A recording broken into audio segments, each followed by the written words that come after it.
Ladies and gentlemen, Mark Passio.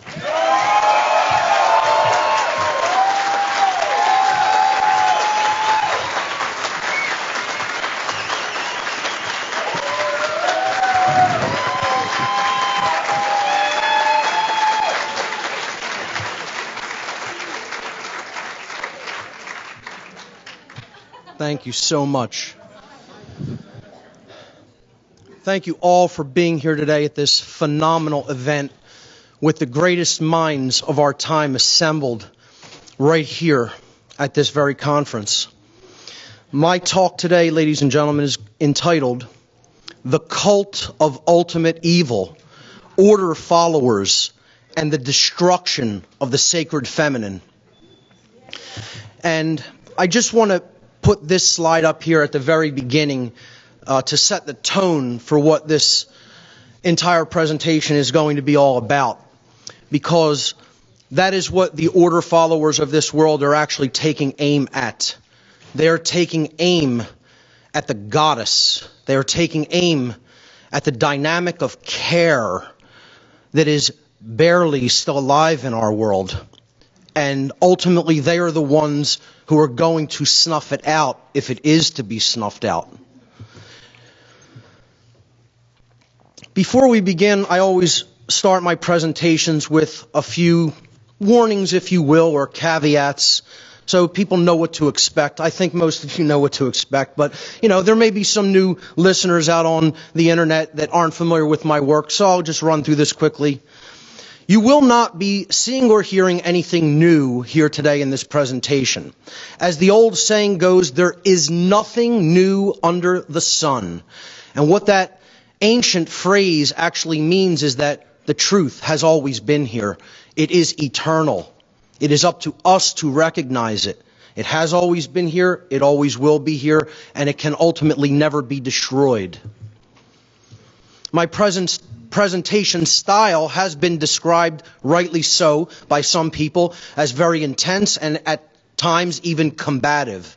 Some people here today are very likely to possibly be upset or angered by this information. So be it.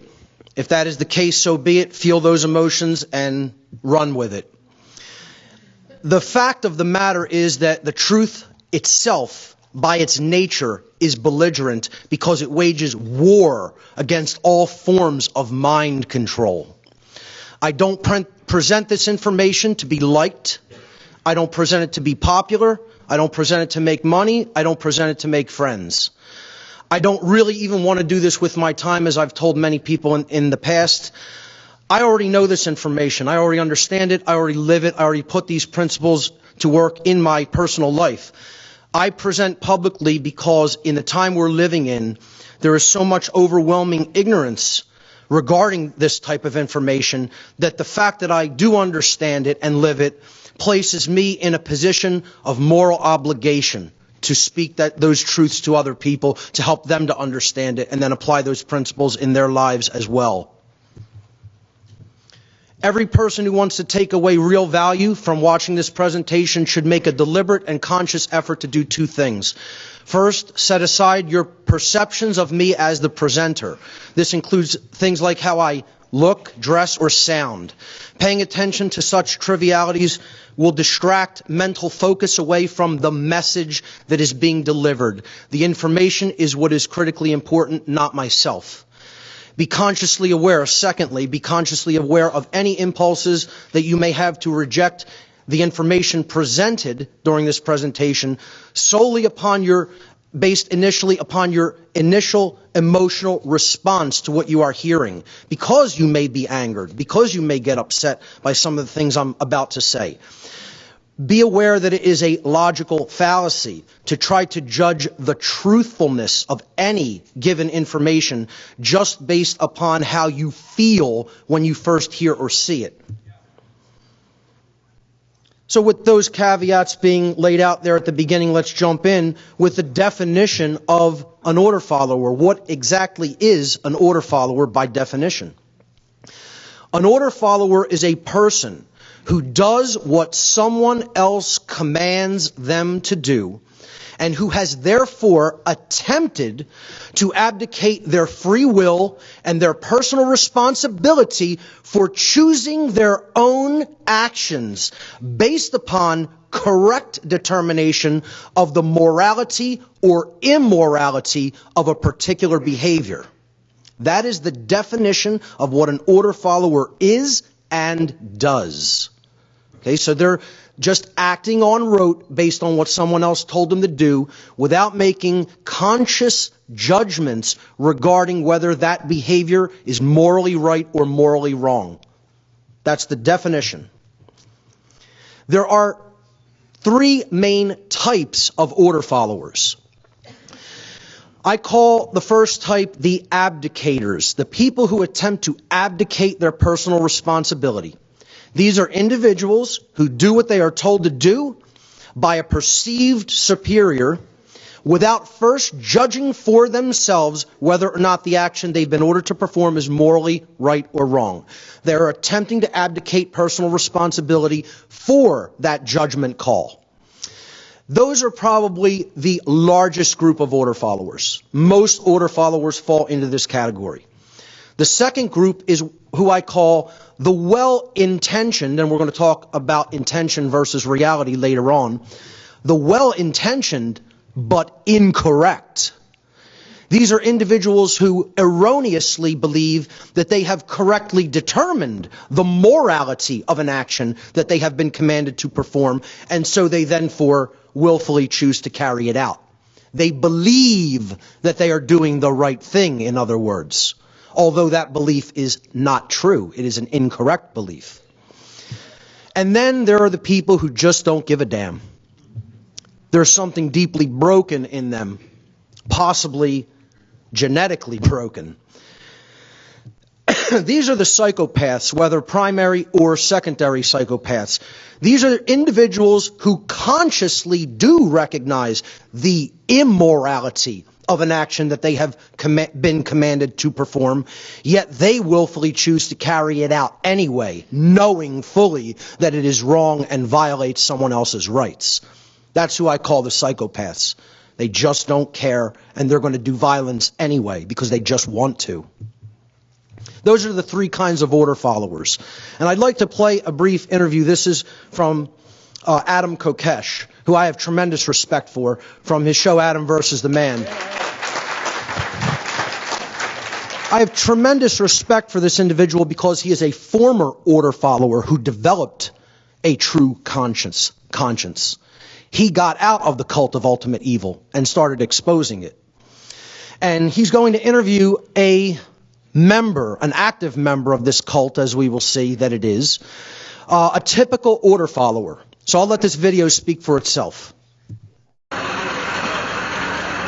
what's happening, Staff Sergeant? How you doing? Hey, my name's Adam. Nice to meet you. I was in the Marines. I do a YouTube channel now called Adam versus the Man. You mind telling me what it's like being here for inauguration? It's a great thing to be here. Right on. Can I ask about what you think of President Obama? Well, I support our new leader, and that's pretty much all I really feel about that. That's what I'm talking about. That's what I'm talking about. Support our leader. He's our new Commander-in-Chief. Go, Obama! Tell us your moment to shine. Get off the So when you enlisted, you swore an oath to the Constitution, right? Yes. And do you think Obama's policies are constitutional? I don't really follow politics too much. So you swore an oath with your life to support and defend the Constitution against all enemies, foreign and domestic, and you have no idea what that means. Hey, sounds good to me, sir, if that's the way you want to put it. Really? That's it? That's it. That sounds pretty dangerous. It sounds like following orders without question. Nope, I just do what I'm told by my leaders, so that's pretty much it. I leave the politics to other people. So you do follow orders without question? From my leaders, yes. Yeah. So if they told you to do something that was immoral, you wouldn't question it. You wouldn't wonder what the basis of that was, or where that order came from, or what its real purpose was. You just do it because someone told you to, and they're paying your paycheck. Hey, whatever you want to say, sir. Hey, don't call me sir. I was a sergeant. There you go. I worked for a living. Okay. But I got out and I found out what was wrong with following orders without questioning them. And I found out that when I was in Fallujah in 2004, with the Marine Corps Civil Affairs team, we weren't really serving the people or protecting people. We were serving the politicians and the banksters and the war profiteers. I mean, doesn't that bother you to know that you're a pawn in all that, and that you allow it to happen by just following orders without question? Hey, whatever way you feel, sir. Well, I'm asking how you feel. It's not really important how I feel. Feelings have been conditioned out of you? You're a soldier now? However you feel, sir. Well, is there anything else you want to say on the subject for posterity? No, sir. Well, let me tell you, hey, you got to stop calling me sir, man. All right, sir. Staff Sergeant? Oh, all right, I see how it is. Well, there's an organization called Oath Keepers, and it's about people who take their oath to that Constitution seriously and want to make sure that things like what happened in Katrina, where there were soldiers and National Guard troops asked to take away citizens' firearms who were trying to defend themselves, or troops being used against the American citizens. They want to make sure that doesn't happen. Would you be interested in having a little a more understanding of your oath and commitment to the Constitution that you swore an oath to support and defend? I'm good the way I am, sir. Really? Doesn't that make you part of the problem? Hey, if there's a problem, I'm not aware of it. Is ignorance bliss? Could be, sir. Could be. I don't think you're as dumb as you make yourself out to be. I think you're playing me off. Might be, sir. You might be. I'm pretty confident in that, actually. All right. You're smarter, aren't you? You know what I'm talking about. Well, I got a job to do, sir. What's your name, Staff Sergeant? Bob. What's your last name, Staff Sergeant? That's all I got, sir. You're a public servant, are you not? Sounds good to me, sir. You don't want any kind of accountability for what you're saying, do you? No, sir. Well, you don't have any name badge on. Special Police, Staff Sergeant Bob. Thank you for your time. I hope you'll at least take the advice of an older veteran and think about some of these issues. Have a good day, sir. All right, appreciate it. Yep. That is a member of a cult.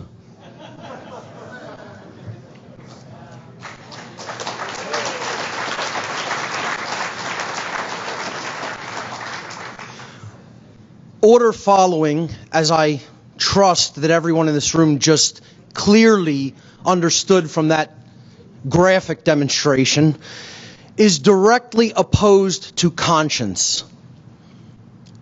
When that gentleman was asked if he cared about whether he's doing the right thing or not, he said, "I just do what I'm told by my leaders." And when asked if he wanted more information about the morality of those decision-making processes, he responded by saying, "I'm fine the way I am." You know? That's the typical order follower. That's the process that's going on in their mind. It's a belief system, not based in reality at all, and certainly not based in conscience. Conscience, ladies and gentlemen, is knowledge. It is not action. It is not behavior. It is knowledge. Conscience, as a word, comes from the Latin prefix con, which means together, and the Latin verb sciere, which means to know or to understand. Hence, to know together. Conscience is common sense knowledge about the difference between right and wrong. It is the common sense knowledge of the objective, knowable difference between right action and wrong action. And people will then ask, well, what is right action and what is wrong action? Isn't that super complicated? Wouldn't that take like lifetimes to understand? No. It's very, very, very simple, actually. Right is that which is based in truth, and hence it is correct. It is in harmony with the laws of morality that exist inherently in nature, what I term natural law, moral law, cosmic law, God's law. Whatever name you want to use for it, it's the laws of morality and the difference between right and wrong. Actions based in right do not result in harm to other sentient beings. Conversely, wrongdoings are based in illusion and pure belief and fantasy and constructs that only exist in an imbalanced mind. They are not based in truth, and therefore they are incorrect. They are immoral because they stand in direct opposition to the laws of common sense, to the laws of morality. Actions that are wrongdoings result in harm to other sentient beings. The biggest part of the problem we're facing on Earth is that the average human being, certainly not in this room, but the average human being walking around on this planet, does not understand what a right is and cannot give you the simple definition of a right. A right is an action that does not cause harm to another sentient being. If harm is resulting, the action is a wrong. If no harm is resulting to someone else, that action is reserved as a right. And it is quite simply that easy, that simple to understand. Unfortunately, 99% of people don't understand that, and therefore they don't exercise conscience. The exercise of conscience is the free will choice of right action over wrong action. Once you've taken in the difference between right and wrong, once the definitive knowledge of the objective difference between right and wrong according to natural law has been acquired by an individual. And order followers never exercise conscience.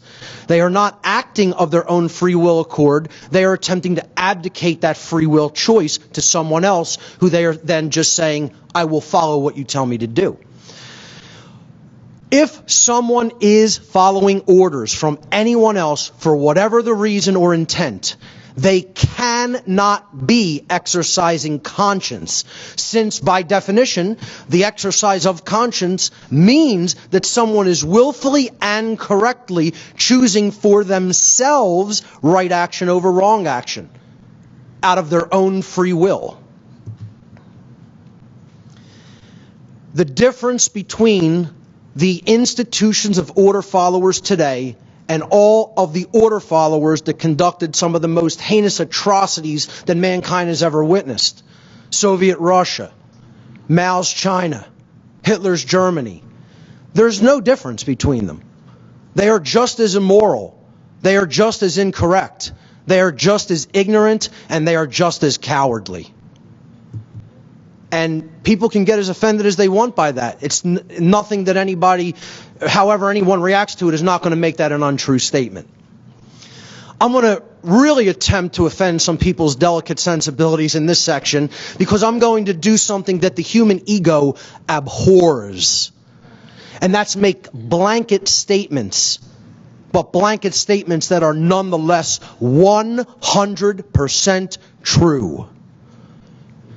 I'm going to make 3 true blanket statements regarding order followers. All order followers. 100%. 0 exceptions. Ever in the history of the world, these statements have been, are now, and will continue to be true forever. All order followers are bad people. All order followers are bad people.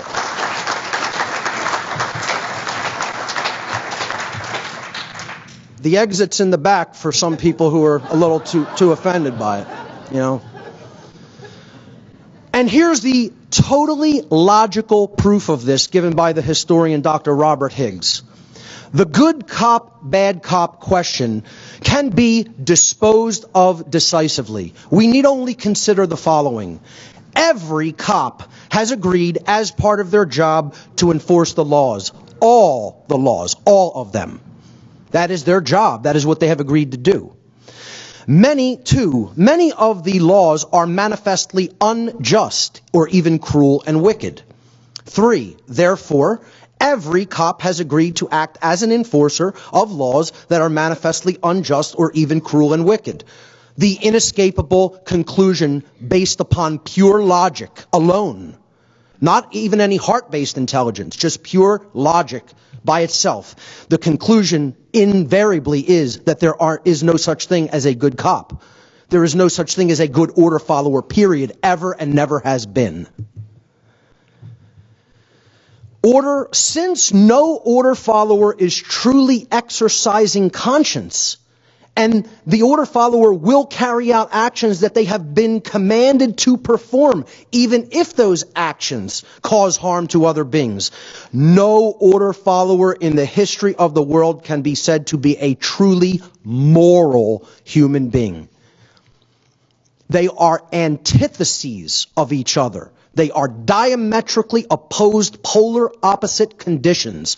Order following and moral free will choice.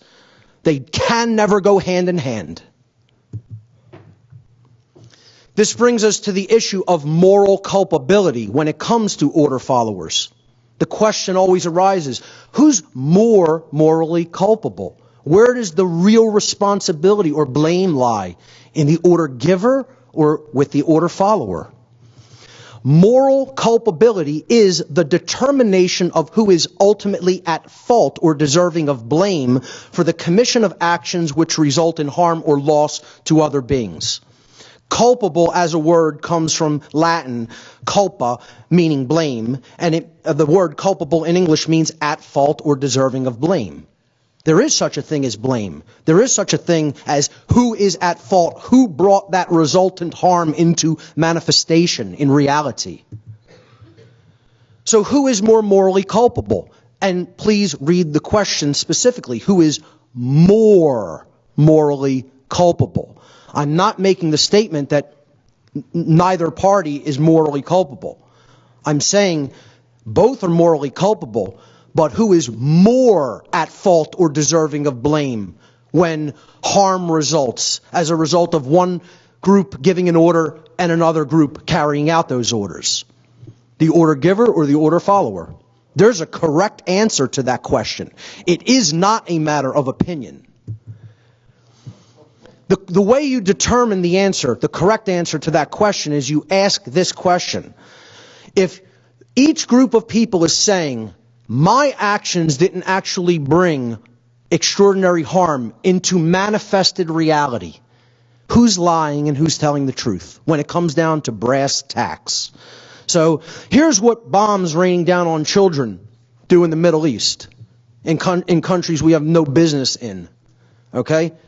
The problem is, the reason so many people still support actions like this and still support the order followers who do them is the bombs aren't raining down on their children.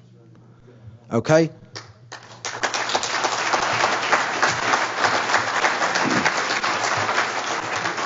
So who's lying and who's telling the truth? Well, the painful answer is those politicians aren't lying.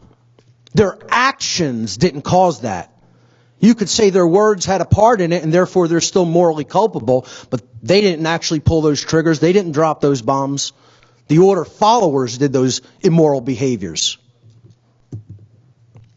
The painful truth, the order follower always bears more moral culpability than the order giver, because the order follower is the one who actually performed the action, and in taking such action, actually brought the resultant harm into physical manifestation. Order following is the pathway to every form of evil and chaos in our world. It should never be seen as a virtue by anyone who considers themselves a moral human being. Order followers have ultimately been personally responsible and morally culpable for every form of slavery and every single totalitarian regime that has ever existed upon the face of this planet. This is the result of following orders, invariably, to its inevitable conclusion: genocide, mass death, mass graves. People committing themselves to evil that they even know is evil, and they give themselves over to it because, hey, I was just doing what I was told. I was just doing my job. Just following orders. I was just following orders, or I was just doing my job, is never a valid excuse or justification for immoral criminal behavior. And this lame attempt to abdicate one's own personal responsibility should never be accepted as a valid excuse for such criminal behavior. Unfortunately, too many people let people like this off the hook, off the line, because they accept this justification that, oh, you were just following your orders, you were just doing your job. Well, oh, okay. Well, that excuses you somehow. No, it doesn't. It doesn't excuse you of your personal responsibility to choose right action over wrong action, and never should be accepted as such. The word justification comes from the Latin noun jus, which means law or right in Latin, and the Latin verb facere, which means to make or to create. Thus, the word justification, with those two root forms together, actually means to create a right, to attempt to create a right which did not actually exist in nature. You're inventing rights. You're saying a wrongdoing can somehow become a right, something that you're allowed to do under the laws of morality. So, here's a little internet meme. This is a picture of a criminal who didn't obey the law here on the left side, and some other guys who are just following orders. Order followers are ultimately the servants of evil in the world. Evil cannot accomplish its goals or its objectives without people willing to carry out the evil, because they were told to carry it out. A great quote by Gandhi, he said, "You assist an evil system most effectively by obeying its orders and decrees," talking about the order followers in the world. An evil system never deserves such allegiance. Allegiance to it means partaking of the evil. A good person will resist an evil system with his or her whole soul. Beautiful quote. I wholeheartedly concur. I want to talk a little bit about intention, the intention of the order followers. You'll hear a lot of New Agers bring this up. Well, doesn't the intent matter? Doesn't what they actually intended in their mind matter so much? Absolutely not. It's meaningless. Intention, when it comes to carrying out immoral behaviors, is meaningless. Your behaviors either caused harm to another being or did not cause harm to another being. What you intended has absolutely no bearing on that. The action has all the bearing on that. And the action only. And that's what our souls will be judged upon. Okay? That's what we'll judge our souls based upon. And this is how this gets obfuscated, okay? How reality is actually structured and built, how we experience our reality in this powerful, very simple building block demonstration. It all begins with knowledge. Without knowledge, there is no foundation to understand how reality is built. There is no foundation to understand the real laws of attraction. This is why the order follower continues to do what they do, because they don't have knowledge, or they ignore that knowledge. Okay, they willfully refuse to accept it. Knowledge is the available information, the grammar, okay, all the components that we need to assemble and bring together. Potential knowledge that may be gathered, processed, understood, and then eventually acted upon by individuals. That's the base level of how we create our reality. Without access to that knowledge, we cannot consciously create our reality effectively, the way we want. To create it without chaos, to create it in an orderly fashion, in a peaceful fashion, in a harmonious fashion. Upon the knowledge step of the reality building process, if you will, and what I'm building here, many will recognize, is the trivium process. The second step of this process is the understanding phase. Okay? It is the processes that take place in the human mind that are chosen by each individual based upon the available information that they've taken in. So this is where you're processing that data, and you're weeding out the inconsistencies, and you're coming to an understanding of it. You're grasping how it works.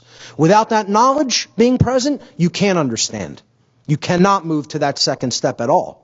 This is why dark occultists and people who want to keep the world in thrall, in slavery, always try to control the availability of information first and foremost. Because they want to cut people's ability to consciously create reality off at the root. The third step of this trivium process is wisdom. Right action. And you'll notice I put on all the building blocks, or lack thereof. Without knowledge, there's ignorance. Without understanding, there's confusion. Without wisdom, there is folly. Wisdom, or the behavioral stage of the reality creation process, is based upon each individual's behavior. Each individual's behavior is based upon the quality of their decision-making processes in step 2, which are in turn based upon the quality of the available information they took in step 1. Then we get a result in the real world. We get a manifested result. Is it order? Is it chaos? Is it peace? Or is it destruction? Is it life or death? Is it what we say we wanted, or do we get the opposite of what we said we wanted, suffering? The manifested reality, the quality of the condition with which manifests in any society is always based upon the aggregate, the collective quality of the behavior within that society. This process is what all order followers do not understand. They do not have any knowledge of how the reality that they are unconsciously co-creating is structured or works. And that information is deliberately held back from them, never offered, and they don't seek it out because they're looking to abdicate their responsibility. And we'll get to why that is. They don't understand natural law. This is why an order follower cannot be a good person, because of this lack of knowledge. We're ultimately talking about the lack of conscience, which is knowledge. The natural law expressions. It all starts with either love or fear, and it moves down unilaterally through these progressions. If our consciousness is based in the acceptance of truth, knowledge, and that comes from opening up our minds and hearts to the energy known as love, then we will understand our own inherent individual sovereignty, what I call internal monarchy, being a ruler of the self, a self-master. Okay, nobody else ruling you, no one else having the right to rule you. What will manifest in the aggregate of society will be true freedom, what I call anarchy, external anarchy, meaning no one outside of the self is attempting to rule anybody else. That's order, ladies and gentlemen. That's the manifested condition called order or good, or what we say we want, the absence of self-inflicted suffering. Conversely, if fear is the underlying modality of consciousness, we're going to remain in a state of ignorance, because that fear is going to drive us to refuse to accept truth. And in that, we're going to go into a state of confusion internally. No ruler at home, no ruler in the kingdom of the self. Internal anarchy is a very bad thing. You need to rule within. This is the kingdom that you have the right to rule. Your own thoughts, your own emotions, your own actions, and nothing else. When we're in that state of internal anarchy or confusion in the external realm in our society, control results, or slavery would actually really be a better term. External monarchy, rulership by an elite class. And that's chaos, which is what we have now. We're in this bottom stage here on the far right-hand bottom corner. Manifested evil. These energies, these expressions of natural law always work unilaterally. You cannot jump columns. Once you start with love, you cannot jump over to the right-hand column. Once you start with fear, you cannot jump over to the left-hand column. Okay? The order follower never understands cause and effect, and that's another reason that their intentions are meaningless. Only understanding how reality works, how we are getting the result of what we put out into the universe, often over a time lag. Okay? That's the hard part of recognizing the laws of cause and effect. Only when we understand how those dynamics work do we understand we are getting what we have put out there through our own behavior. Every cause has its effect. Invariably, it is law. Every effect has its cause. Everything happens according to law. Nothing happens by chance. Cause and effect, however, are often separated by time and space, which makes the understanding of the laws of cause and effect sometimes difficult, because as soon as you do an immoral behavior, an anvil doesn't drop on your head from the sky. It would be nice if it happened that way, but unfortunately it doesn't work that way. What happens is, as more immoral behavior builds up in the aggregate of society, in the collective of society, of any given society, the more chaos and slavery is going to result in that society. This is called the law of freedom, as I call it. Freedom and morality are directly proportional to each other.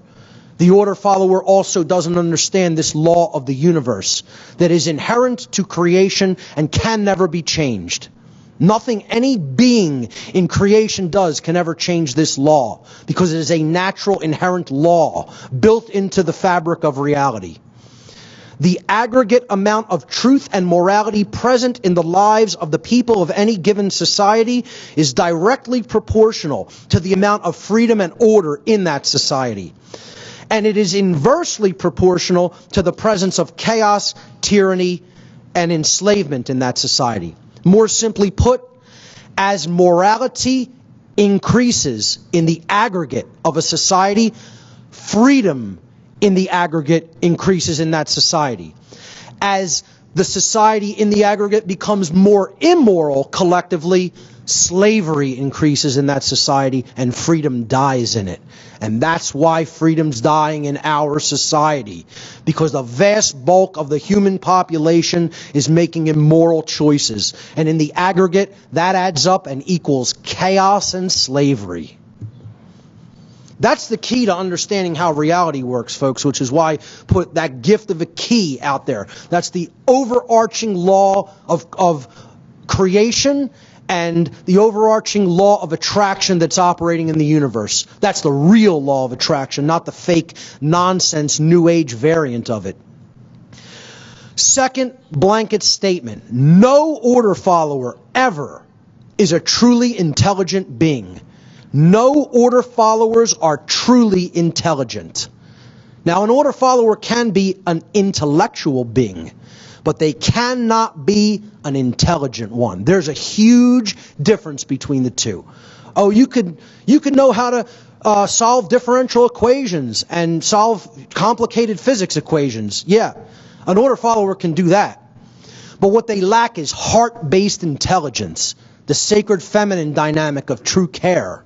Therefore, they can never be holistically intelligent.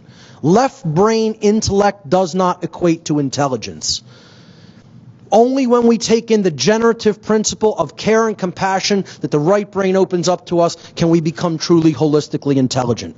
And since all order followers exhibit both forms of brain imbalance, left brain dominant tendencies when it comes to dealing with those they perceive to be their subjects, and right brain dominant tendencies when it comes to dealing with their perceived superiors, no order follower can be said to have a truly balanced brain or balanced psyche. Therefore, they cannot be holistically intelligent. One way you can actually scientifically prove this is through brain scans, PET and SPECT brain scans, which I touched on early in my work in the What on Earth is Happening series. This is a brain scan from the ventral view, the underneath view of the neocortical brain, of a person who is in the state of what's known as EEG coherence, which means global brain balance between hemispheres.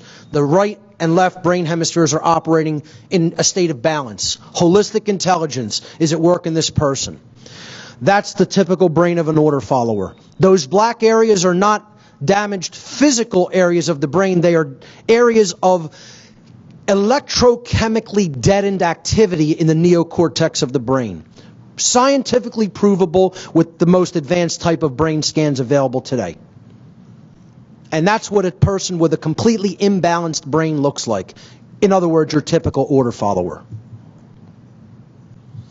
The reason for this is because the left and right brain hemispheres govern different types of functions when it comes to human capacities. The left brain is the analytical, logical, repetitive and organized and detail-oriented part of the brain, the analysis-oriented part of the brain.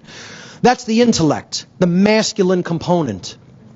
Then there's the feminine component, the intuitive, the compassionate, the nurturing side of the brain, the sacred feminine component of the self, if you will. It's creative, it's imaginative, it's compassionate, it deals with the big picture, intuition, etc., creativity. Without that sacred feminine component, a being is only a half human being at best. And the order follower is generally completely dominated by the left masculine brain hemisphere. And hence they are destroying the sacred feminine aspect of themselves, not just destroying the sacred feminine aspect of care within society because of the immoral behaviors that they take, but they're actually cutting off part of themselves, because the masculine and feminine component is not just in male and female. These need to be present in balance in all of us, regardless of gender. True intelligence comes from a blending and balancing of both of these dynamic energies. Only when they are operating in unison and harmony equally can true intelligence be born. The coming together of the sacred masculine components of the consciousness and the sacred feminine components of the consciousness to give birth to true intelligence. No order follower has true intelligence and never has. Only when you stop being an order follower can you develop true holistic intelligence. Third blanket statement regarding order followers, and get as offended as you like, people. All order followers are cowards.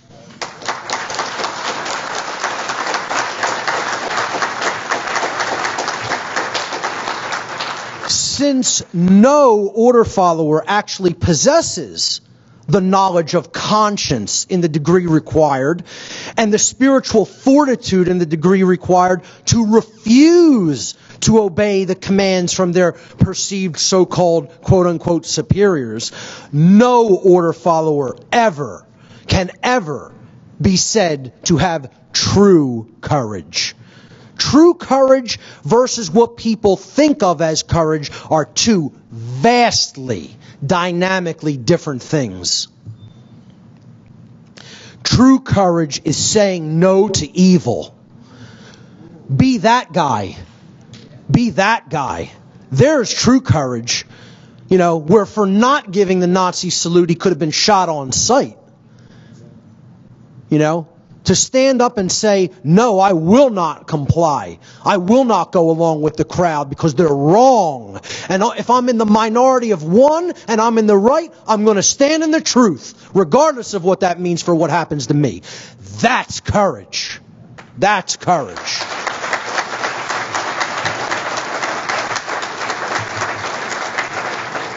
True courage lies in the lost word, saying no. You want to see where the real hero is in that picture? It's the one that didn't show up to partake in the evil. That's the hero. That's the person with real courage. One of my best friends in life, Michael Falsetta, recently said to me, Mark, you're the most fearless person I've ever met. And I said, I refuse to accept that, Michael. I am not fearless. I have fears. Many of them. True courage is not the absence of fear. True courage is right action in spite of fear.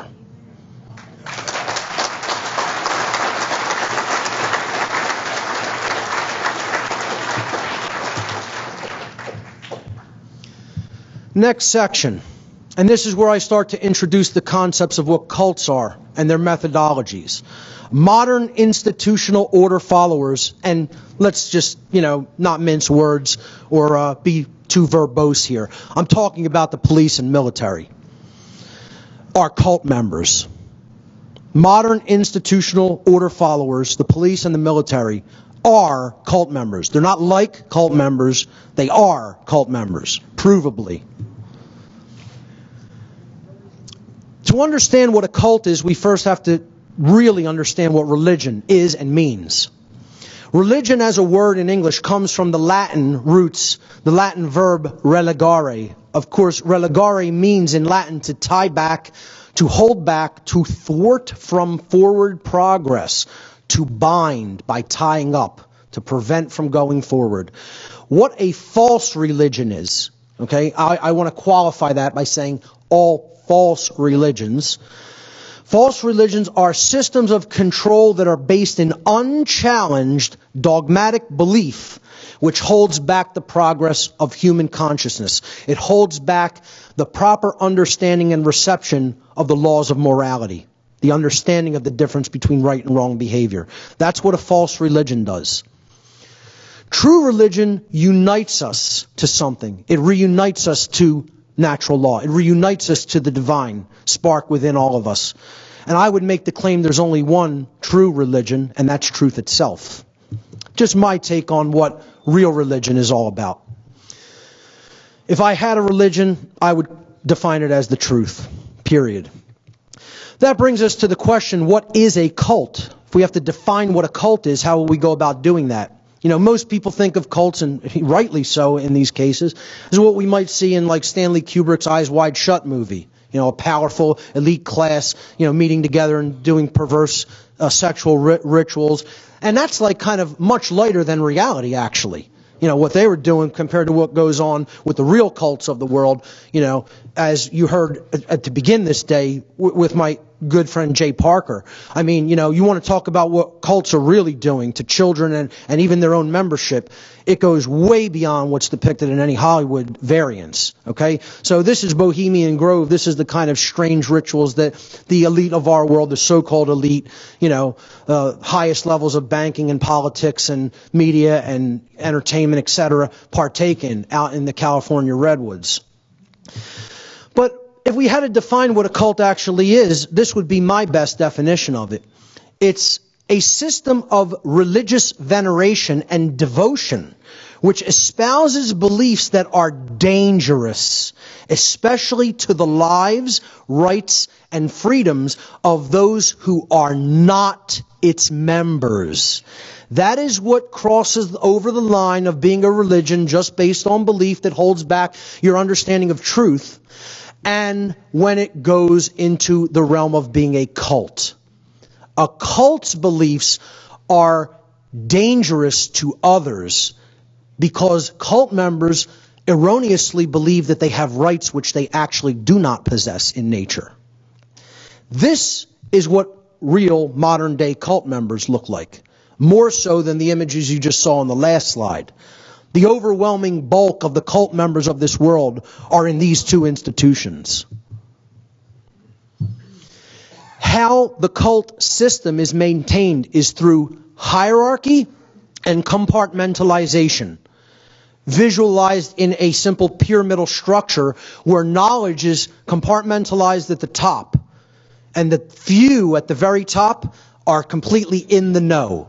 And then all the ignorant followers, the ignorant hordes of followers who are just going along for a paycheck or because they don't want to be singled out or because they don't want to be thought of as by their other peers as, oh, you went against the family, you went against the collective, You rebelled against your programming somehow. These ignorant masses are not in the know at all. They're not given any of the information they need to make truly informed decisions. That's how the cult is maintained. Let's look at some of the cult beliefs of order followers. What are the belief systems of the cult of ultimate evil? Cult belief number one: we place our faith in authority. The cult of order followers rigidly believe that there is such a thing, that it exists in nature, that it is the most natural thing that can exist, and that, God forbid, we ever should do away with that concept. Authority is an illusion. It does not exist in nature. Regardless of what anyone believes, doesn't exist in nature. It exists only within a diseased mind. Authority is based entirely in violence, and it is built upon the erroneous and dogmatic belief that some people are masters who have the moral right to issue commands, while others are their slaves who have a moral obligation to obey the commands of the masters. And that's not my definition. That's what authority is, period. That's what the belief in authority is. That's what the illusory construct in a diseased mind of what authority actually is. It does not exist in nature. It only exists in a mind that is completely, severely imbalanced and does not understand truth or reality at all. What these people believe in and condone, regardless of what anyone wants to call it, I'll call it what it really is: slavery. Period. And from day one, I told people what my show is ultimately about is that I stand against all forms of slavery. Physical, mental, spiritual, manipulative slavery, soft mind control, any form of it. I want to see slavery in all of its forms abolished forever because it's based in violence, it's immoral, and it results in chaos and suffering. And it's unnecessary because it's self-inflicted. It's self-inflicted through the cult belief system. And so many people who are not direct members of this cult are ancillary supporters of it, have this cult mentality as well. And we're going to talk about them in a future section. Cult belief number 2. The second belief of the cult of ultimate evil. We have rights that others don't have. The cult of ultimate evil believes in the inequality of human rights. Order followers erroneously believe that they possess rights that others do not. Due to their cult indoctrination, they refuse to accept the truth that everyone has the exact same rights, and that no one has any more or less rights than anyone else. The cult of order followers believes that human beings can decide what rights people have or do not have. They think that comes from us, that rights come from us, that we get to make up rights based in just constructs in the mind, our whims, our likes, our preferences. Rights don't come from human beings. A right is just what I said it is, an action that doesn't cause harm to another. If you performed an action that doesn't cause harm to another, that's a right. If you performed an action that does cause harm to another, that's a wrong. And those actions exist in nature. They are real world natural conditions that we put into effect through our free will. Therefore, we don't determine whether a right is a right or a wrong is a wrong. That happens inherently as a result of the behavior itself. It's built into creation. It's something that is inherent. We don't get to make it up. So the cult followers also believe that human beings are actually capable of delegating rights which do not exist. They think we can turn wrongdoings into rights and say, oh, you're allowed to do that wrongdoing. You're allowed to inflict harm upon someone else and cause suffering. You know, some magical authority can grant that to you. We'll see how this religious belief works, how this cult belief works very soon. And they also believe that they are capable of revoking rights which actually do exist, preventing someone from carrying out an action that doesn't result in harm to another being. That's what the cult of order followers believes, that they have a right to do that, to prevent right action from being carried out. Cult belief number 3 of the cult of ultimate evil, the order followers of this world: government is our God. This supernatural entity that can grant rights or revoke rights. It can determine morality based upon its whim, the legislative stroke of a pen. I can write something down and I can make it moral. I could say the next day, oh no, we were wrong about that. That's prohibited now. Now it's immoral, and you could be punished for doing it. I mean, if you believe this, folks, you know, it's a naive child's mentality, which is what ultimately all these people are. They're people who have never grown up, and they have mommy and daddy issues, as we're going to come to soon. They have parental abandonment issues going on psychologically, whether they are even aware of them or not. I'm going to play a video about the cult of statism, the cult of the belief in government authority. Okay? Just listen to the complete contradiction that you're about to hear from a former United States Senator. Let me see if I understand your position. Basically, would you say that it's wrong for the citizens to initiate physical force against other citizens like an armed robber does? Unless we permit but that it's okay by law. It's okay for the government to do so. Because the government has been authorized by the people. Okay, but if the government authorized armed robbers to do it, it would be okay? If the government is that foolish to do so, I don't know what kind of country that would be, but that's legal, and if it's constitutional, so be it. Okay, so you think that it's wrong for a citizen, an individual citizen, to initiate force against others to deprive them of their property, but it's okay for the government to do it if the majority has elected that government to do it? It is okay if the government is authorized to do so. The government is authorized to levy taxes and the authorization comes from the people. Do the individual citizens have the right to initiate physical force against other citizens that have not initiated or threatened to initiate force against anybody and haven't violated anybody's property rights? They cannot do that because they are not authorized to do so under the law.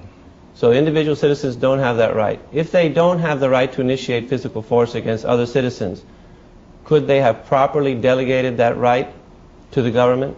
Oh yes, they do so right now. Can you properly delegate a right that you do not have?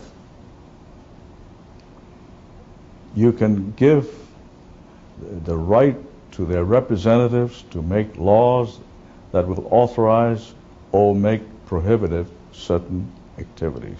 So you think that you can delegate absolutely. a right that you don't have? You can properly delegate a right that you don't have? You cannot tax your neighbor, but you can authorize me as your senator to vote for a program that will tax your neighbor. Okay, so if you say that a person can properly delegate a right that they do not have, is that correct? Yes. Okay, well, I don't have the right to use your home in Hawaii, right? But could I delegate that right to some of my friends? No way. Right, so you really can't delegate a right that you don't have. You have to have the right in order to delegate it, We're talking right? about the government here. Right, but you agreed that the individuals do not have But the right. you can authorize the government Right, but did to you take agree? over my residence. Okay, but did you agree that the individuals did not have the right to initiate force against the other individuals? They don't have that right. No. So Although then, some people think they do. then they could not have delegated that right if they didn't have it. They would delegate authority to us, their representatives, to make laws in their best interest. So even if they don't have the right, they can delegate it to somebody else. To make laws that might Right. do that. So then you think that you can actually delegate a right that you do not have. And the individuals do not have the right to initiate force against others. I would suppose, as individuals. well, if they get together, then all of a sudden they have the right? If they authorize the government to do so, yes. Well, if If they nobody... authorize the government to enter into a war and kill people, that's a right. It seems like there's a contradiction there as far as if you say that all legitimate governmental powers derive from the people. You agree that the individual citizens do not have the right to initiate force against other citizens, then it would seem clear that they cannot delegate that right to the Why don't we government. just leave it this way? We disagree. Why don't we just leave it at this? I'm in a cult and government is my God.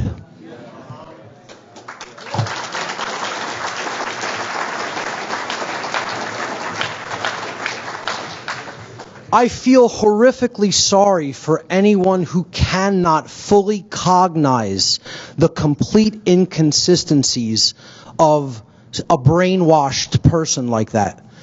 Whoever cannot see the logical fallacies and total inconsistencies in this person's total perversion of cognitive processes, I feel they are just as sick as this individual is, if it can't readily be seen.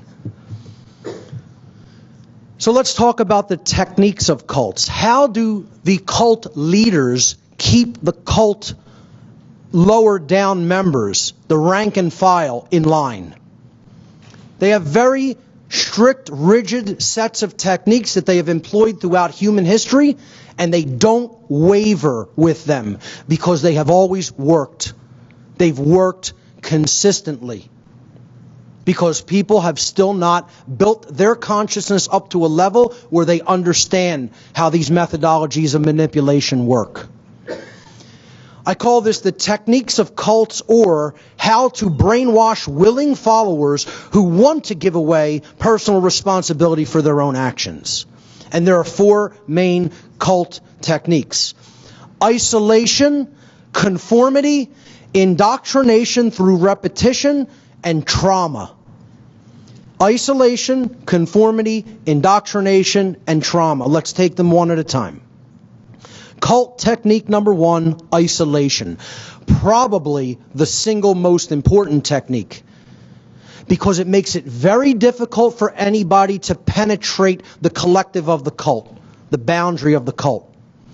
You have to physically separate the cult members or the potential cult members from the rest of their community so no reason can be spoken to them, as much as that is within your power to do so. Create an us versus them mentality. We are the family. We are the collective. Anybody outside of us is them, and they are not us. Demonize the outsiders. Those who don't belong, the civilians, Somebody recently just told me what police and military are calling us are civilian pukes. One of the big names going around within the cult. The civilian pukes. Just like their cult leaders call them their dogs, their pets, their animals, as we'll get to. Isolation is probably the most important technique. And why? Why is it so? Because you have to cut off the cult members from the knowledge that they could receive from outside of the cult. And therefore, it makes them incapable of changing. Cult technique number 2, conformity. Don't tolerate any individuality within the cult. One's old identity has to be completely broken down and reformed. Completely shed and then built back up to something new and different that falls in the rigidly restricted parameters of the cult belief. And you know what? They'll be all too happy to tell you that this is what they're doing to you. In the Marines, they tell people, we're going to break you down, boy, and then we'll rebuild you back up in our image. They're all too open about how they employ these techniques. They use uniforms. Uniform, one form. Rigidity. Uniforms to create sameness in appearance. And they use modes of sameness in speech and behaviors. Regimented actions. What this does is this builds up resonance. It keeps people locked in step. And they just go along with the behaviors by rote. Like a wind-up doll. Cult technique number 3, indoctrination through repetition. Rigorous schedules and instructions. Repetitive behaviors, doing the same thing over and over and over and over again. And repetition is one of the greatest forms of mind control, if not the most powerful form of mind control. They put them through obstacle courses, drills, formations, marching in step, etc. Repeated phrases, chants, and songs being employed to put them in a certain rhythm, a certain vibratory energy. Indoctrinate the mind. Give it the belief system over and over again until they believe it. Keep repeating the lie until it is widely believed. Cult technique number 4 is broken down in 2 halves, 2 parts. There's physical trauma and then there's mental and emotional trauma. The physical trauma consists of high levels of activity to the point of exhaustion, low sleep time and disrupted sleep, high carbohydrate intake and low nutrient intake in the diet. This damages the brain. It puts somebody in a state of weakened resistance. Their body, mind, and spirit are unable to resist the dictates of the cult.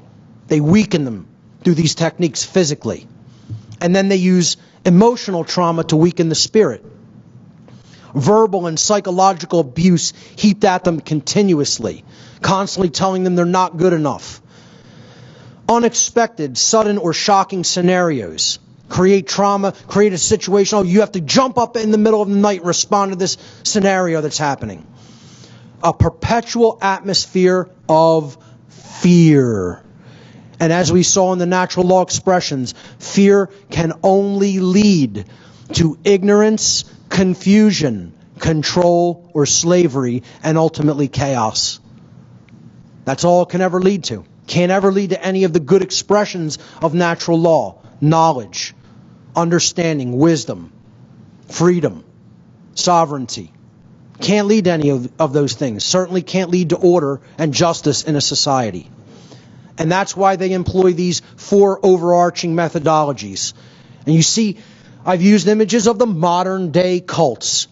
But you know what? These are the same with every single destructive religious cult that has ever existed on the face of the earth. The techniques are the exact same, identical. The cult rank and file membership of the cult of ultimate evil, which I'm talking about, the order followers, the police and military, are viciously, symbolically, occultically mocked by their cult leaders.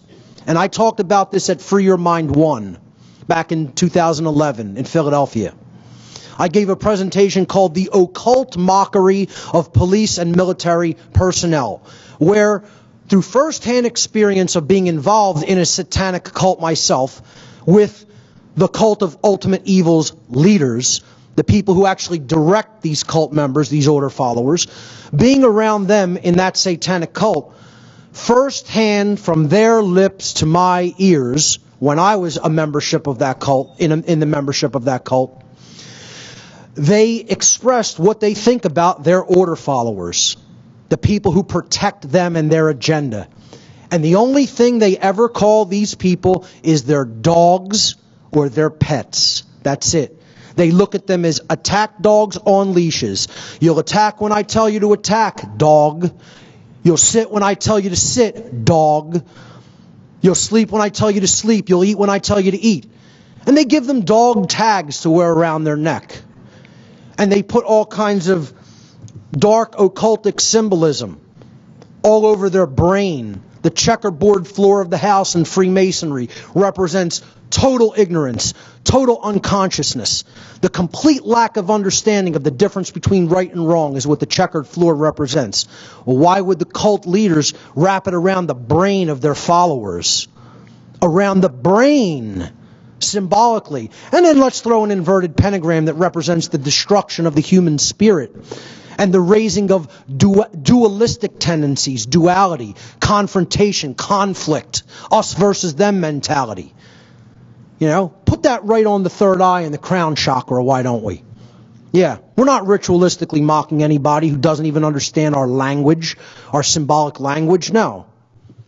They call them their dogs, and that's what they're doing, getting to eat their worthless fiat currency out of a trough, out of a dog bowl.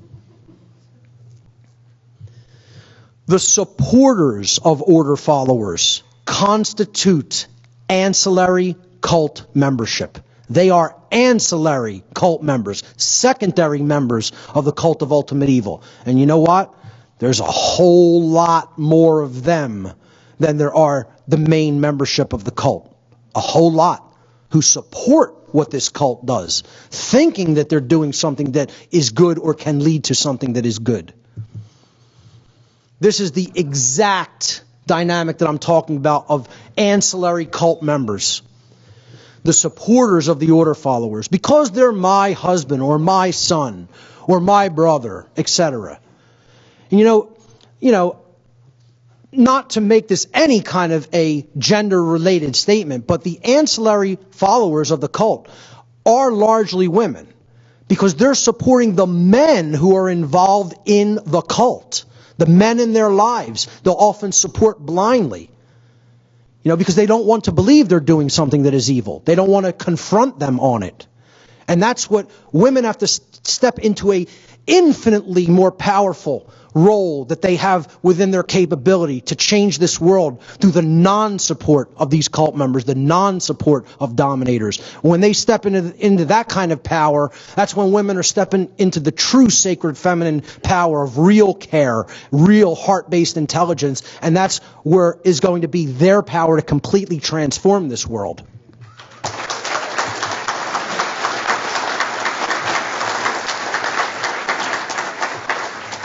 But you know, the supporters of order followers are everywhere. Men, women, children, etc. You know, he should have obeyed the law. They're crucifying him for a legitimate reason. They're just doing their jobs, just following orders, you know. And of course, this is it's allegorical. It's about how people just support evil and put down the thing that's actually trying to tell them to do the right thing. You know, destroying conscience, destroying the sacred feminine essence. In many ways, the supporters of order followers, the ancillary members of the cult of ultimate evil, are doing more damage to the morality of human society than the order followers themselves, especially due to their vastly greater numbers. Order followers and their supporters are the true destroyers of this world. Unfortunately, that statement is true. People always want to pass the buck. They want to point fingers outward. They never want to do this. See, that's what I had to do to get out of the cult. Couldn't do this. Couldn't say it was you. Couldn't say it was the cult leaders. I had to recognize at a deep fundamental level of my being that I was the problem and I was wrong.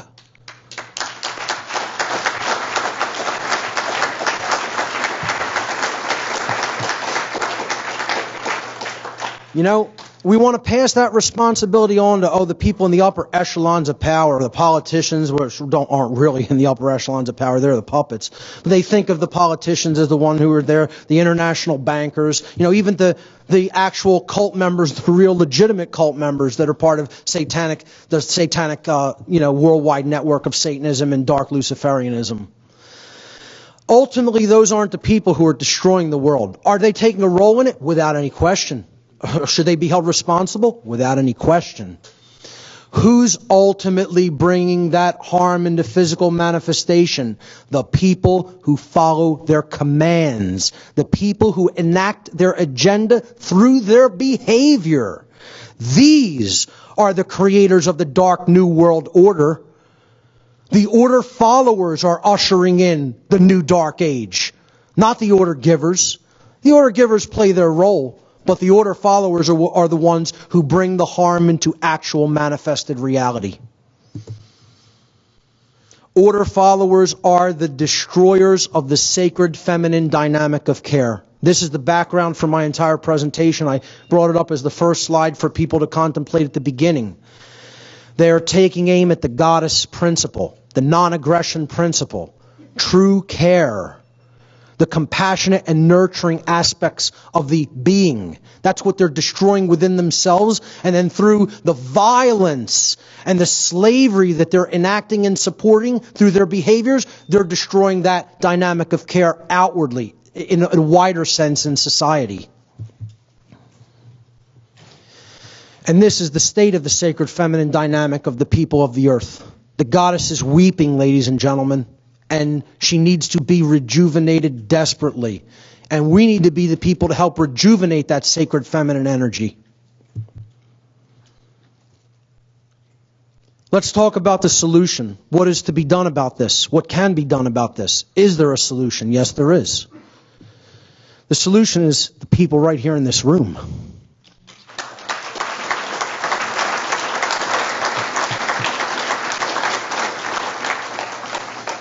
And those who these words will reach and resonate with wherever you may be watching from. The solution is what I call the great work, or the infiltration of the cult of ultimate evil. We need to infiltrate the cult. We need to break the first technique of cults, isolation. This is where most people get a little timid, a little afraid. You want me to speak what you're talking about here to people involved in the police and the military? That's the only solution. That's the only way we're going to get out of this mess without bloodshed. What is the great work? The great work of truth, love, and freedom. A new kind of symbolic seal, a symbolic sigil, if you will, that communicates everything that is of ultimate importance. The light of the Creator, the light of natural law. The understanding of conscience, what that I ultimately represents. We need to stop thinking about that as the dark occultists, the dark Illuminati. We need to take that symbol of the all-seeing eye back, because the Illuminati are seated in this room.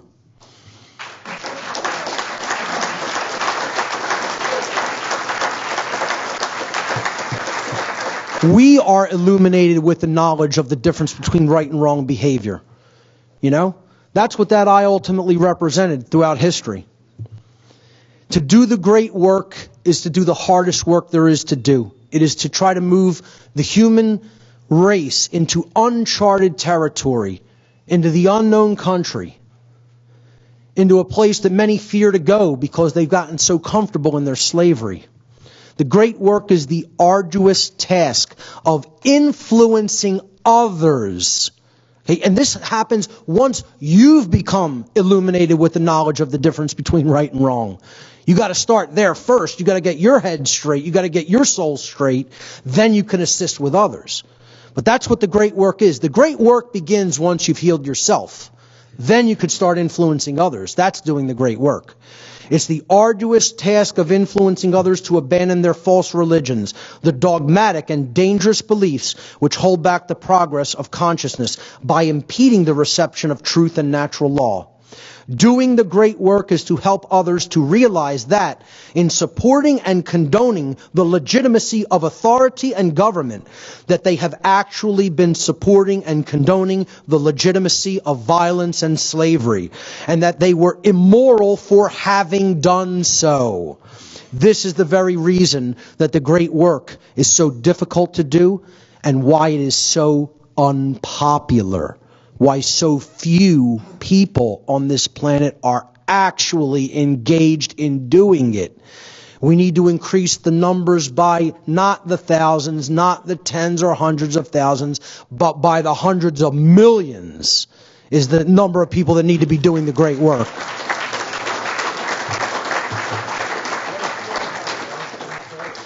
Involved at the highest level of doing the great work is our own deep understanding of the psychological factors that are at work in the order follower. Because if we don't have that knowledge, how could we possibly help them to heal and overcome this condition of being indoctrinated into a cult? So we have to understand where their mindset is. Why are they acting in the capacity as order followers? What's going on in their mind and soul that's making them want to behave this way?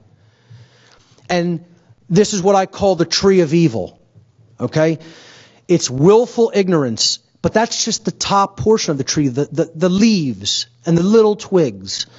Then we go to the branches, the refusal to own one's personal responsibility, the fear of personal responsibility.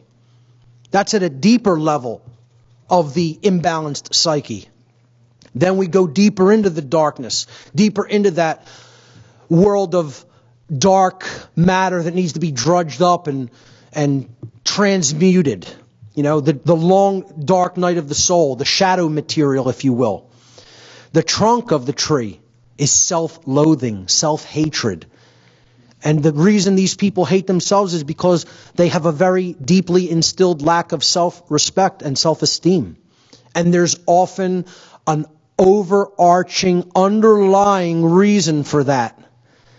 Because they have parental abandonment issues, which is what I call the roots of the tree of ultimate evil. Understanding those deep underlying psychological, often unconscious or subconscious psychological roots is where we need to go.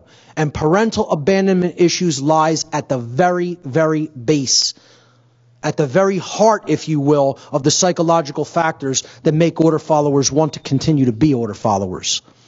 They are looking for a family in proxy for one that did not exist or did not help them to become a better being. They have mommy issues and daddy issues, parental abandonment issues, whether physical, mental, psychological, emotional, or spiritual abandonment issues by their parents. And therefore, they are looking to fulfill that psychologically by proxy with a family, a collective family that basically acts as their new identity. And unless we understand that that dynamic is at work and where their mindset is at, is that of a tortured child. And what they ultimately need is healing of that dynamic, transmutation of that dynamic by engaging with them and helping them to understand these psychological factors that are taking place within them. Until we commit to engage in that work, do not expect it to change, expect it to get worse. Because when these factors are not dealt with at a conscious level and healed at a conscious level, they eat us at a subconscious level. And eventually that subconscious level, those demons come into the real world and they eat us there too. And that's what's happening. We'll look at these dynamics one at a time. Willful ignorance. This is what doing the great work right now at this point in history should probably make most people feel like. Okay? We're the ones who know what's going on in our conscious, and a lot of other people around us are asleep. But you have to battle through that condition through willful persistence. Persistence is required to do the great work. Even if this is people's condition, you speak the truth to them anyway. You plant seeds that could blossom at a later point in time, once they've seen a little bit more and grown a little bit more. Never stay silent when it comes to issues of right or wrong. You have to speak that truth out into existence, into the universe. The fear of personal responsibility. Again, the abdicators, the biggest group of order followers. This is what they don't want. You heard the typical order follower that Adam Kokesh interviewed. You're trying to, abdicate that personal responsibility, aren't you? And he says, sounds about right. Par for the course. Just admitting it. He doesn't want that obligation on him. Well, you know what? Doesn't matter. It's on you whether you want it or not. An individual's personal responsibility to choose right action over wrong action for themselves is always their own and can never be, quote unquote, given away to someone else. One can only make the claim, the erroneous claim, that they are abdicating personal responsibility for such moral decision making to someone else. You can't actually do that in reality, in nature. You can only make the claim that you're doing it. And it's a false claim at that. It can never actually be done in reality. More simply put, an individual is always responsible for their own actions. There are no cop-outs, pun intended. You cannot pass the buck to someone else. I love David Icke's quote on this from one of his early books. He said, "Accept responsibility for yourself and your actions, thoughts, and words. You alone make choices. You alone are answerable to the consequences of your behavior. The feeble excuse that your boss required it, the establishment expected it, holds no truth or justification. What is the point of having principles if you allow others to dictate your behavior? At the end of the day, you will judge your performance and the contribution you have made to creation. It will not be based on what another expected of you or what you did because you felt trapped."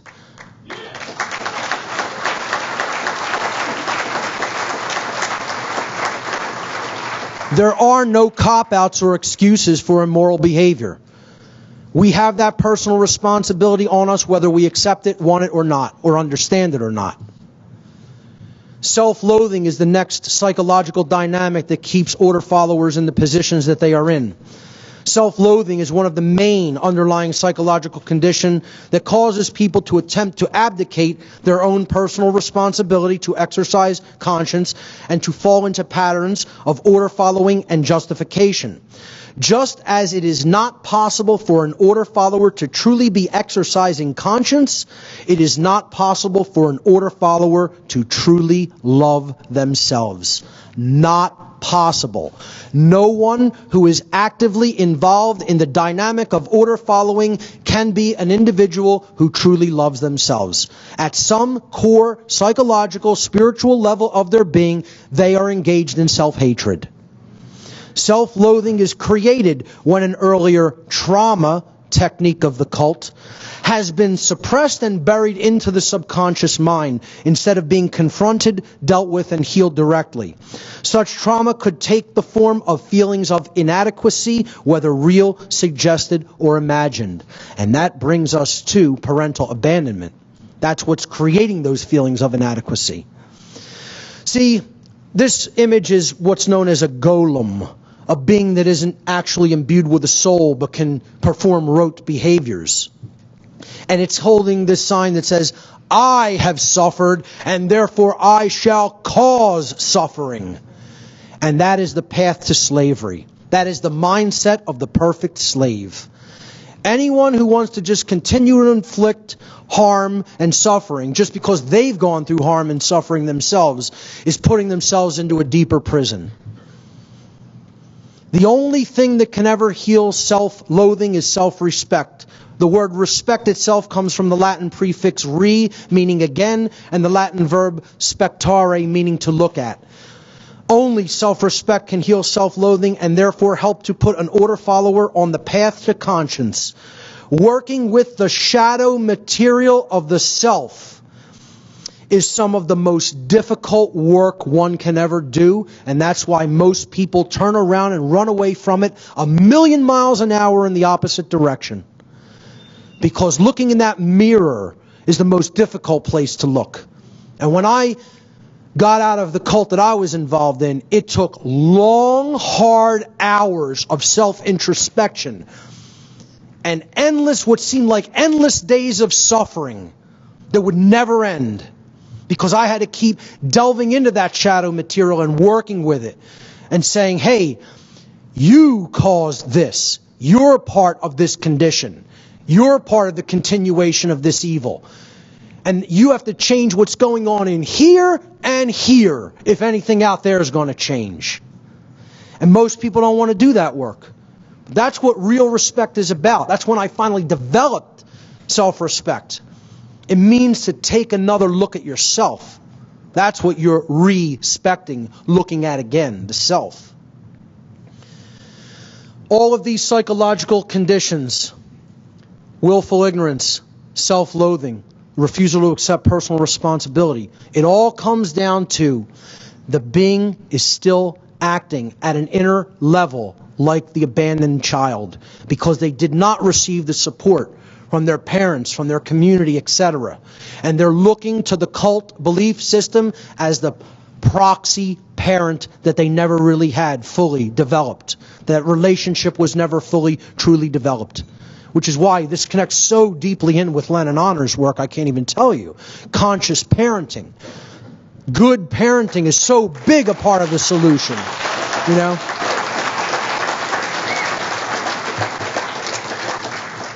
It's all about ending the abuse victim cycle that is so much a huge part of cult behavior. The cult inflicts the trauma, and then the cult member, they grow up traumatized, and they continue to inflict the trauma. It's an endless loop. Unless the one who has undergone the trauma, through help, often it has to happen through help, because they're so traumatized and victimized that they can't do it on their own. That's what this is the support system that they need. Those who are going to reach out and do that great work with these people, you have to be that support system for these people to help them to go through that narrow pathway to healing, where the experiencer of trauma is finally healed through applied knowledge, care, and will. And most of all, through the sacred feminine dynamic of care. Cult members often have a fear of chaos, of what would happen if this thing I've always known and always been a part of would suddenly be gone. How would I live? What would be my identity? How would we do things that we've been doing, with this system in place if it wasn't in place? True freedom, ladies and gentlemen, includes infinite possibilities. No better definition of true freedom in my book. By definition, infinite possibility includes the possibility of chaos manifesting. We cannot fear that possibility. The possibility of the manifestation of lower orders or small amounts of chaos taking place in our world must be embraced without fear. Or even, not necessarily without fear, but again, with courage. Accepting, even if you fear that, that's a contingency and you'll work through it. You'll exercise right action in spite of that fear, in spite of that possibility for chaos. The manifestation of chaos can be a powerful teacher, which brings us to the painful but often indispensable lessons of what we should not do. the apophatic lesson. Understand what is a right by understanding what is not a right. Understanding what was the right path to go down. If you go down the wrong path and you make a mistake, you have to be able to consciously recognize that, admit that you were wrong, turn around and get back on the right path. That's what really understanding the self is all about. That's what really having true self-respect is all about. The ability to admit that you were wrong and learn from your mistakes. Ultimately, the fear of this idea, it can never work out if we do things differently. The fear of the possibility of chaos equates to the fear of true freedom. We have to shed that fear if we want to move forward. And we have to help the order followers shed that fear. Through their fear of the possibility of chaos, order followers advocate the legitimacy and the continuance of authority and government. And therefore, they are actually advocating the legitimacy and continuance of violence and slavery. They think they can get rid of those conditions by what they continue to do, when what they continue to do can only continue to create those conditions. Pure logic, ladies and gentlemen. Those who believe that authority is necessary and that it must continue have actually been duped into believing that human slavery is necessary and must continue in order to prevent chaos. Violence and slavery cannot prevent chaos because violence and slavery are chaos.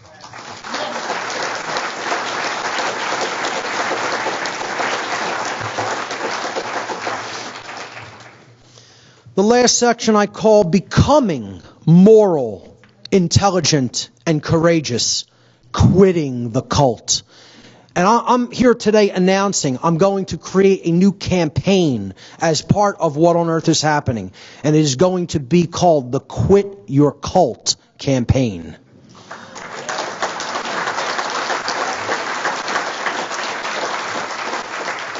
We have to make this almost a mantra. You know, so far to date, I'm going to tell you my tally that I've racked up. 2. I got 2. Yeah, it may not be that impressive of a number, but it's a start, right? You got to start somewhere. Former order followers, 2 former order followers, have communicated to me that it was directly because of the information I've put out regarding natural law and morality that they quit the cult of ultimate evil.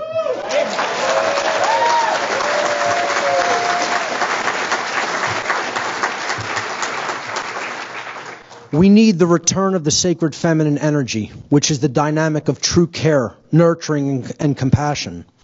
You know, last year, 2 years ago at the Free Your Mind conference back in 2013, I gave a lecture called New Age Bullshit and the Suppression of the Sacred Masculine, which is about how the New Age religions ultimately want to create a dynamic of not taking action, of suppressing the masculine, the sacred masculine dynamics of the personality. What this lecture is all about are the forces that are trying to suppress the sacred feminine aspect of the consciousness and personality. The sacred feminine, or the lost principle, as I refer to it, is the dynamic of care. What we care about on a day-to-day basis acts as the driving force of our thoughts and, most importantly, the driving force of our actions. Therefore, care can be seen as the ultimate generator of the quality of our experience. This principle has been often referred to as the generative principle, the creative principle. The word generative is derived from the Latin verb generare, which means to create. What we care enough to put our will behind, what we care enough, what we use the sacred feminine care enough to put our will behind, the sacred masculine action of will, dynamic of will, is what ultimately gets created in our world. This is the real law of attraction, the real law of manifestation. The world is the way that it is today, sadly, because most people do not care enough, even if they say they want things to be different, to change the world through their actions. This is why the dark occult, the cult of ultimate evil, the order givers of the cult of ultimate evil engage in a ceremony yearly, a symbolic ceremony called the cremation of care, immolating care symbolically.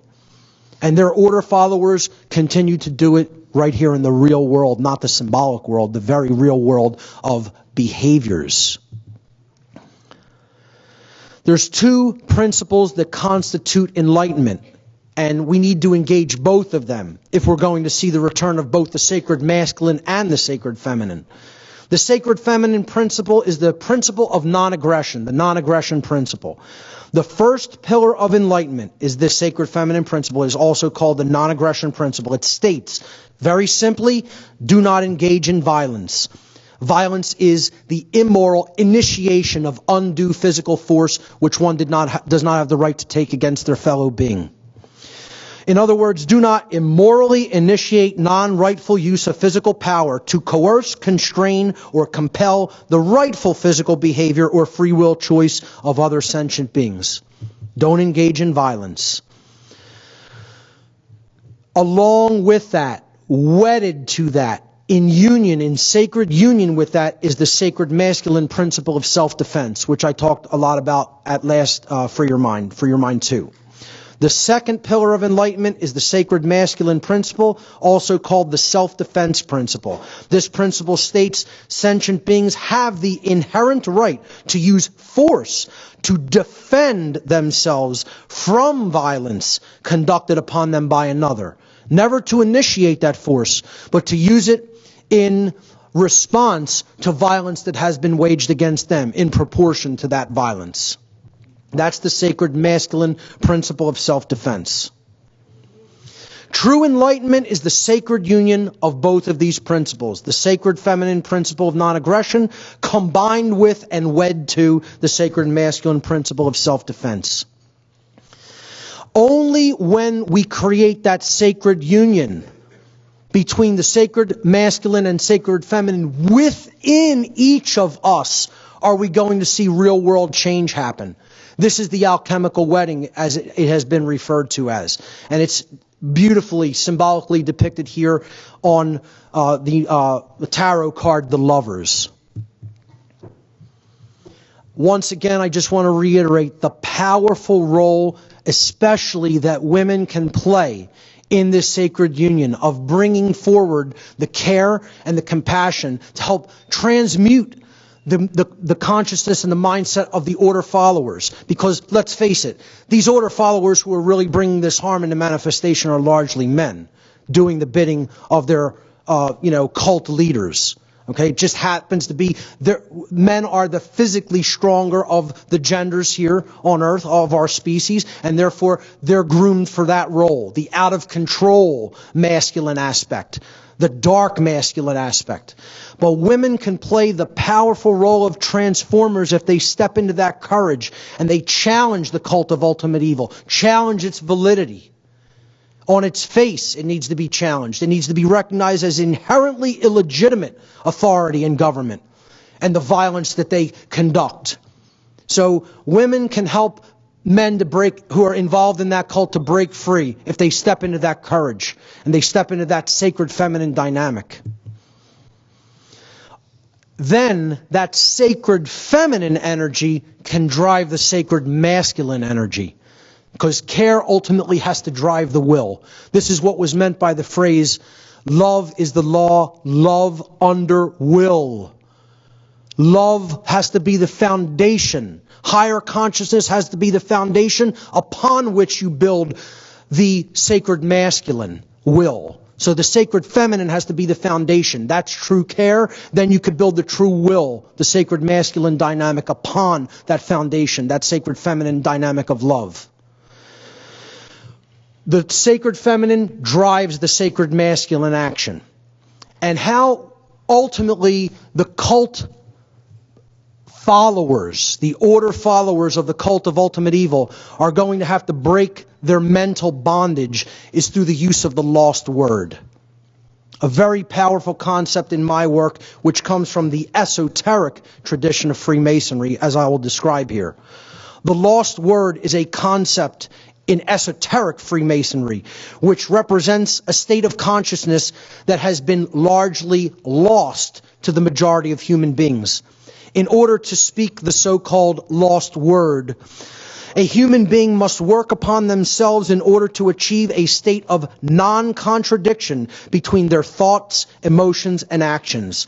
In such a state of unity consciousness, that being has truly come to understand the self and the working operations of natural law, moral law. And in doing so, they've deeply realized the objective difference between right and wrong action. Or, as these concepts are referred to in Freemasonry, light and darkness, respectively. Light is truth and right action, and darkness in Freemasonry is ignorance and wrong action. And I'll just go back a slide. You'll notice the G, okay? The G stands for the generative principle, the sacred feminine principle that has to drive right action. The compass is compassion. It has to circumscribe our behavior, be the actual boundary conditions through which we operate in the world. Beautiful symbolic allegory if Freemasonry is properly understood. In the enlightened state of consciousness that is generated through the knowledge of natural law, conscience, in other words, a human being is finally able to step up and speak the lost word, which is no. No is the lost word. No is the word of all power. We reclaim all of our power as sovereign beings when we say no to evil, when we say no to authority, when we say no to someone who is trying to tell us what to do against our better judgment and against what we know to be right. Okay? Only when we say no to those who would claim to be our owners, to those who would claim that it is they who will decide which rights we have or do not have, do we stop externalizing our power to anyone outside of ourselves, and in doing so, reclaim all of our natural rights. Sadly, very, very few people in our world have the knowledge, the care, and most importantly, the courage that is required to do this. See, that's the courage that the order follower currently lacks. They can only develop that courage to get out of the cult through the lost word of saying no to evil. Unfortunately, since so many lack that courage, that is why the all-powerful lost word is considered lost to humanity. But we can reclaim it. We can reclaim it through the knowledge of our rights, through the knowledge of right versus wrong behavior. Those who don't know will never say no to evil. See, the lost word is not only no, N-O, but it is also know, K-N-O-W. Knowledge is the transformer that we need to use to change the modality of consciousness that the order followers are in. When we know the difference between right and wrong through conscience, then we will step up and say no to evil. That is my recommendation to the order followers. You know, this is an internet meme I found. Just say no to gangs. I couldn't have said it any better, or maybe I could have. What they need to do is just say no to cults. Ladies and gentlemen, one of the principles that I personally live my life by is never give someone else advice that you haven't followed yourself. Well, you know what, ladies and gentlemen? I'm about to give some really important advice to all the order followers out there today. And I can do it because I followed that advice and I already did it. Quit your cult. Ladies and gentlemen, thank you so much for your kind attention.